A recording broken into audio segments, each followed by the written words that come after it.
नमस्कार।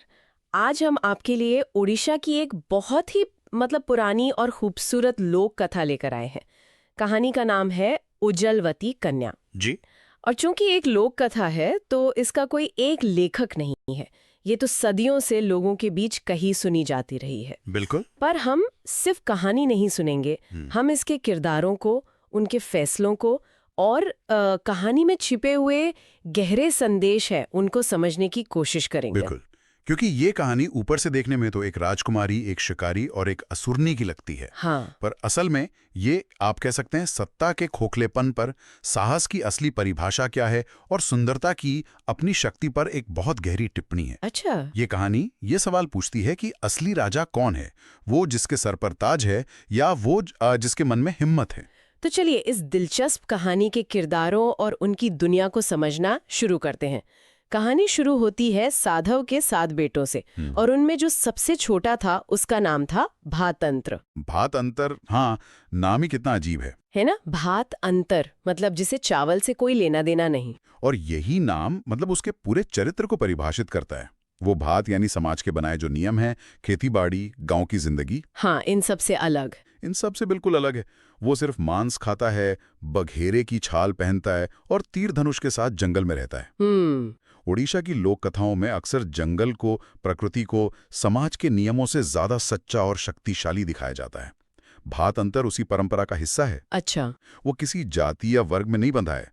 वो एक तरह से प्रकृति का पुत्र है जो इंसानी समाज के भ्रष्टाचार और कह सकते हैं कायरता से ऊपर है। और दूसरी तरफ है कहानी की नायिका उज्ज्वलवती कन्या। उसके जैसा सुंदर कहते हैं इस दुनिया में कोई था ही नहीं। कहानी में उसकी सुंदरता का वर्णन भी कमाल का है। जैसे नाक तलवार की धार जैसी तेज, आंखें कमल की पंखुड़ियों जैसी, और होंठों पर शीरीष के फूलों जैसी हंसी, मतलब एक चलता फिरता चमत्कार। बिल्कुल। लेकिन यही जो असाधारण सुंदरता है, यही उसके लिए एक शराब की तरह थी। वो क्यों? क्योंकि वो एक असुरनी के घर में कैद थी और ये असुरनी वो राजकुमारों का मांस खाने की शौकीन थी। अच्छा। तो उज्ज्वलवती की सुंदरता एक चुंबक की तरह राजकुमारों को अपनी ओर खींचती थी और वो अनजाने में सीधे मौत के मुंह में चले जाते थे।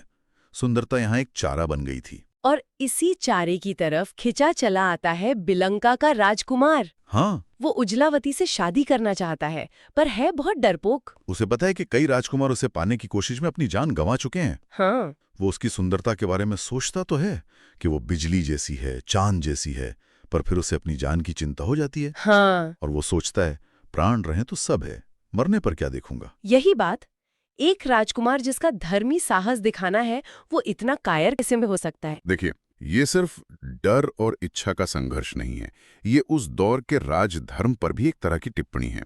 कैसे? एक राजा का कर्तव्य अपनी प्रजा और राज्य की रक्षा करना होता है, लेकिन यहाँ राजा अपने व्यक्तिगत सुख और कह सकते हैं वासना के लिए एक शिकारी की जान दांव पर लगाने को तैयार है। सही बात है। वो सत्ता का सुख तो भोगना चाहता है, पर उसकी कीमत चुकाने को तैयार नहीं है, और यही उस सत्ता के खोखलेपन को दिखाता है जो सिर्फ पद पर आधारित है, साहस पर नहीं। तो उसने एक तरकीब सोची। बिल्कुल। कि क्यों न ये काम किसी और से करवाया जाए। उसने सोचा सारे काम क्या मैं खुद करता हूँ? प्रजा भी तो मेरे लिए कई काम करती है। हाँ, और तभी उसके मंत्री ने भातंतर का नाम सुझाया, क्योंकि पूरे राज में उससे ज्यादा शक्तिशाली और कोई था ही नहीं। अब यहाँ एक दिलचस्प बात है। राजा एक ऐसे व्यक्ति से मदद मांग रहा है जो समाज के हाशिए पर रहता है। बिल्कुल। और यही तो सत्ता का विरोधाभास है। जब राजमहल के तौर तरीके और उसकी अपनी हिम्मत फेल हो जाती है, तो उसे जंगल के उसी आदिम शक्ति की जरूरत पड़ती है जिसे वो शायद अपने बराबर का भी नहीं समझता होगा। और देखिए, राजा उसे बुलाता है, पर सम्मान से नहीं बल्कि धमकी देकर। ये दिखाता है कि वो भातंतर की शक्ति को पहचानता तो है, पर उसे अपनाना या उसका सम्मान करना नहीं चाहता। वो बस उसका इस्तेमाल करना चाहता है। तो राजा ने तुरंत भातांतर को बुलवाया और कोई विनती नहीं, कोई निवेदन नहीं, सीधा हुक्म। हाँ, सीधा हुक्म दिया, उज्ज्वलावती कन्या को लेकर आओ वरना तुम्हें शूली पर चढ़ा दूंगा। तो भातांतर के लिए ये करो या मरो वाली स्थिति हो गई। बिल्कुल। एक तरफ असुरनी का डर तो दूसरी तरफ राजा का हुक्म। उसे पता था कि उज्ज्वलावती को लाना मतलब आग के गोले को हाथ लगाना है, लेकिन राजा के हुक्म को टालने का मतलब भी निश्चित मौत थी। हाँ, उसके पास कोई रास्ता नहीं बचा था। उसने अपनी किस्मत को स्वीकार कर लिया। और अपनी किस्मत को स्वीकार कर भातंतर घोड़े पर चढ़कर निकल पड़ा।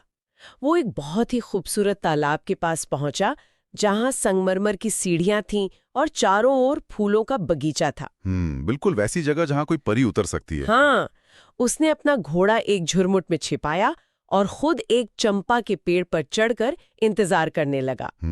और तभी चारों ओर उजाला बिखेरती हुई उजलवती वहां आई। कहानी कहती है कि उसके आने से वहां जैसे प्रकाश फैल गया। वाह! उसे देखकर भातंतर का मन ऐसा विचलित हुआ कि उसे लगा वो पेड़ से गिर ही जाएगा। वो सोचने लगा, इतना सौंदर्य इसे किसने दिया, किसकी तूलिका ने इसे बनाया है। और उस पल में भातंतर ने जो किया वो इस कहानी का एक बहुत ही खास मोड़ है। क्या किया उसने? उसने सिर्फ उसे देखा नहीं और उसे पाने की कोई योजना नहीं बनाई। वो उसकी सुंदरता से इतना प्रभावित हुआ कि उसने वहीं से गीली मिट्टी उठाई और उजलवती की एक मूर्ति बना दी। अरे वाह! और उस मूर्ति को उसके लौटने के रास्ते पर रख दिया। सच कहूं तो मैं ये उम्मीद नहीं कर रही थी। एक शिकारी जो सिर्फ मांस खाता है, बघेरे की छाल पहनता है, उसके अंदर इतना कोमल कलाकार छिपा होगा। यही तो इस किरदार की खूबसूरती है। कहानी हमें बताती है कि सच्चा बल सिर्फ शारीरिक नहीं होता। भातंतर का ये जो कलात्मक पक्ष है वो उसे क्रूर शिकारी से एक संवेदनशील नायक बना देता है। सही बात है। ये दिखाता है कि वो सुंदरता को सिर्फ जीतना या हासिल करना नहीं चाहता, वो उसे सहेजना और सम्मान देना भी जानता है। और यही बात उसे उस कायर राजकुमार से बिल्कुल अलग खड़ा कर देती है। जो उजलावती को बस एक वस्तु की तरह पाना चाहता था। बिल्कुल। तो जब उजलावती ने अपनी मूर्ति देखी तो वो समझ गई कि कोई आसपास है। वो डरी नहीं, बल्कि उसने आवाज दी, जो भी है डरो मत, सामने आओ। अच्छा। भातंतर पेड़ से उतरा और उसे देखकर उजलावती हैरान रह गई। ऐसा मजबूत और सुंदर शरीर जिसकी देह से बल उफन रहा था, वो स्तब्ध थी। और यहाँ कहानी एक नया मोड़ लेती है। भातंतर सच बता देता है कि उसे राजा ने भेजा है ताकि वो उससे शादी कर सके। लेकिन उजलवती उस कायर राजा को सीधे सीधे ठुकरा देती है। क्या कहती है वो? वो कहती है, वो कौन, कहाँ का राजा? मन का नहीं, वो भीरू है, कमजोर है, असुरनी से डर कर नहीं आया। और फिर वो एक बहुत बड़ी बात कहती है। क्या? मैं चाहती हूं मन का राजा, और वो ये भातंतर है जो मेरी आंखों के सामने है। कमाल है। मतलब उसने पदवी और सिंहासन को नहीं, साहस और सच्चाई को चुना। बिल्कुल। यहाँ पर तो कहानी पूरी तरह पलट जाती है। बिल्कुल। जिसे बचाने के लिए भेजा गया था वो अब खुद चुनाव कर रही है। हाँ, और ये उस दौर की कहानी के हिसाब से एक बहुत ही क्रांतिकारी विचार है ना? बहुत ज्यादा। उजलवती एक असहाय पीड़िता नहीं है, बल्कि वो अपने भाग्य का फैसला खुद करती है। उसने भातंतर के बाहरी रूप को नहीं, बल्कि उसके अंदर के कलाकार और उसके साहसी दिल को पहचाना। उसने उसे मन का राजा कहा, और ये शब्द किसी भी सिंहासन से ज्यादा कीमती था। ये सुनकर तो भातंतर में जैसे और हिम्मत आ गई होगी। बिल्कुल। जो भातंतर राजा की धमकी से डरकर इस जानलेवा काम के लिए निकला था, वो अब राजा को ही मारने की बात कर रहा है। ये इतना बड़ा बदलाव कैसे आया? मेरे ख्याल से ये सिर्फ प्यार नहीं, बल्कि सम्मान की बात है। अच्छा। पहली बार किसी ने उसके पद या ताकत को नहीं, बल्कि उसके साहस को चुना। उजलवती के शब्दों ने उसे उसकी असली कीमत का एहसास दिलाया। उसे समझ आया कि वो किसी का गुलाम नहीं, बल्कि अपने आप में एक राजा है। मन का राजा। हाँ, मन का राजा। ये आत्मसम्मान की जो भावना है वो उसे अजेय बना देती है। और फिर वो असुरिनी के बारे में कहता है, मैं उसे मार दूंगा। अब वो किसी से नहीं डरता। और तभी वहां असुरिनी लौट आई। उसे आदमी की गंध आई। उसने दहाड़ कर कहा, राजकुमार नहीं, पर है तो आदमी, बता कहाँ है। भातंतर अपना 12 हाथी खंडा यानी 12 हाथियों जितनी ताकत वाली तलवार वो लेकर उसके सामने खड़ा हो गया। और असुरीने ने मुंह फाड़कर उस पर हमला किया, ये सोचकर कि वो उसे एक ही बार में निगल जाएगी। लेकिन हुआ क्या? इसके बाद का जो युद्ध है वो बहुत ही रोमांचक है, और वो भातंतर की शक्ति का परिचय देता है। उसने एक ही वार में असुरनी के सारे दांत झाड़ दिए। अरे! जब उसने फिर से हमला करने की कोशिश की तो दूसरे वार में उसके दोनों हाथ तोड़ दिए। बाप रे! जब वो बेबस होकर रेंगकर बढ़ने लगी तो भातंतर ने उसके दोनों पांव काट दिए और अंत में उसका गला काटकर उसे हमेशा के लिए खत्म कर दिया। ये कोई लंबा संघर्ष नहीं था। मतलब भातंतर ने अपनी ताकत और साहस से उस आतंक का अंत कर दिया जिसके डर से बड़े बड़े राजकुमार कांपते थे। हाँ, और इस युद्ध का छोटा होना भी एक प्रतीक है। यह दिखाता है कि जिस असुरनी का आतंक इतना बड़ा था वो असल में सच्ची हिम्मत के सामने टिक नहीं सकती थी। अच्छा। डर उसे शक्तिशाली बनाता था। जब कोई बिना डरे उसके सामने खड़ा हो गया तो वो पल भर में ढह गई। भातंतर ने सिर्फ असुरनी को नहीं मारा, उसने उसके डर को भी मारा। बिल्कुल, उसने उसके डर को भी मारा। तो इस तरह भातंतर ने उजलवती को बचाया। फिर वो उजलवती को लेकर अपने घर आ गया, पर उसने राजा को कोई खबर नहीं दी। क्यों देता? आखिर वो उस कायर राजा के लिए उजलवती को क्यों लेकर जाता? सही बात है, लेकिन जब राजा को ये बात पता चली तो उसे यकीन नहीं हुआ।